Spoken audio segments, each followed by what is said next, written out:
انسان جو عورت سے پیدا ہوا ہے تھوڑے دنوں کا ہے اور دکھ سے بھرا ہے۔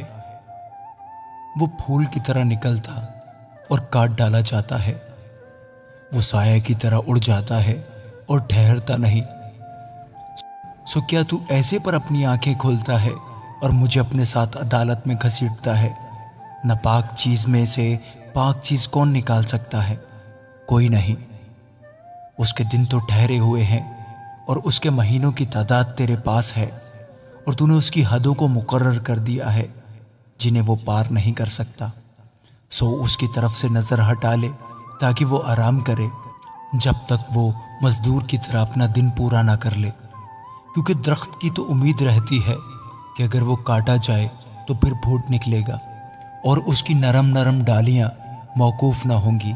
اگرچہ اس کی جڑ زمین میں پرانی ہو جائے اور اس کا تنا مٹی میں گل جائے تو بھی پانی کی بو پاتے ہی وہ شگوفے لائے گا اور پودے کی طرح شاخیں نکالے گا۔ لیکن انسان مر کر پڑا رہتا ہے، بلکہ انسان دم چھوڑ دیتا ہے اور پھر وہ کہاں رہا؟ جیسے جھیل کا پانی موقوف ہو جاتا اور دریا اترتا اور سوکھ جاتا ہے، ویسے ہی آدمی لیٹ جاتا ہے اور اٹھتا نہیں۔ جب تک آسمان ٹل نہ جائے وہ بیدار نہ ہوں گے اور نہ اپنی نیند سے جگائے جائیں گے۔ کاش کہ تو مجھے پاتال میں چھپا دے اور جب تک تیرا قہر ٹل نہ جائے مجھے پوشیدہ رکھے، اور کوئی معین وقت میرے لیے ٹھہرائے اور مجھے یاد کرے۔ اگر آدمی مر جائے تو کیا وہ پھر جیے گا؟ میں اپنی جنگ کے کل ایام میں منتظر رہتا جب تک میرا چھٹکارا نہ ہوتا۔ تو مجھے پکارتا اور میں تجھے جواب دیتا۔ تجھے اپنے ہاتھوں کی صنعت کی طرف رغبت ہوتی، پر اب تو میرے لیے قدم گنتا ہے۔ کیا تو میرے گناہ کی تاک میں لگا نہیں رہتا؟ میری خطا تھیلی میں سرب مہر ہے، تو نے میرے گناہوں کو سی رکھا ہے۔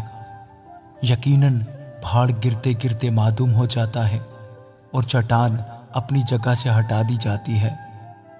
پانی پتھروں کو گھس ڈالتا ہے، اس کی باڑھ زمین کی خاک کو بہا لے جاتی ہے۔ اسی طرح تو انسان کی امید کو مٹا دیتا ہے۔ تو سدا اس پر غالب ہوتا ہے سو وہ گزر جاتا ہے۔ تو اس کا چہرہ بدل ڈالتا اور اسے خارج کر دیتا ہے۔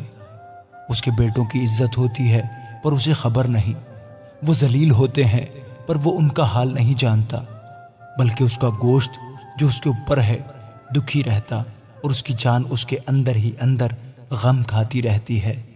آمین۔